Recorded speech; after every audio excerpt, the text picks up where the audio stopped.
Hello, আসসালামু আলাইকুম। WhatsApp guys, welcome to another blog. তো আজকে ব্লগটা করে কোনো চিন্তা ভাবনা আমার কি হুট করা ছিল না। তো মানে হঠাৎ হয়ে গেল। আসলে আমি গেছিলাম কাটাবন। এক মানে কাছের একজন ফ্রেন্ড, তার ফ্রেন্ড বোন, আমার বোনের মতনই, আমার বোন। তো বিড়াল বিক্রি করবে, বিড়ালটার জন্য আর কি মানে আমি কাটাবন গেছিলাম। তো এখানে আর কি মানে তো হুট করে আমি আসার সময় গুলিস্তান একটা কাজের জন্য বসাতে দেখাতে বসাতে কাজটা কমপ্লিট করি। দেন আমি যখন আসতে যাবো তখন আমার হুট করে কিছু ফ্রেন্ড ফোন দিছে যে মানে তারা নাকি আজকে গানের আসর দিবে। তো ভাবলাম অনেকদিন ধরে মানে আড্ডা উড্ডা দেওয়া হয় না, গানের আসর যাওয়া হয় না, তো ভাবলাম যাই। তো এটা নিয়ে আর কি যাই হোক, লেটস গো। তো আমরা এখন গানের আসরে চলে যাই। এই যে গানটা কিন্তু আমাদের সাব্বির ভাই, সাব্বির কিন্তু অসাধারণ গান গায়। তো সাব্বির ভাই গানের সাথে আর কি আমরা সবাই মিলে গলা মিলে দেন, আমাদের সাথে সাথে মানে আমরা ফ্রেন্ডরা ছিলাম কিছু, আরও অনেকে আসছে আইসা আড্ডা দেয়। তো আমাদের আপনার যারা যারা মানে আমাদের মানে আড্ডাতে আমাদের সাথে একসাথে হতে চান, তারা হয়তো আমাদের মানে সপ্তাহে আমরা 4 দিন আমরা আর কি বসি।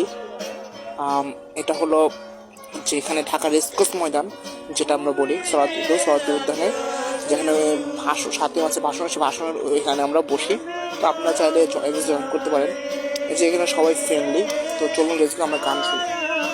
আমরা এখানের মতো রাত 8টা থেকে আপনার রাত 12টা 1টা পর্যন্ত থাকি। তো মানে আমার এভাবে আসা হয় না, এখন হয়তো আমি হয়তো রেগুলার হব। তো মানে ভালোই লাগলো যে অনেক দূরে সবার সাথে সামনে পেলাম, আরও মানে নতুন কিছু যোগ করে যাক। আপনার গান শুনুন, মানে বেশি কথা বলতেছেন।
পাবে না কেউ তোমাকে, তুমি কারণ চাই না মেয়ে তুমি অন্য কারণ।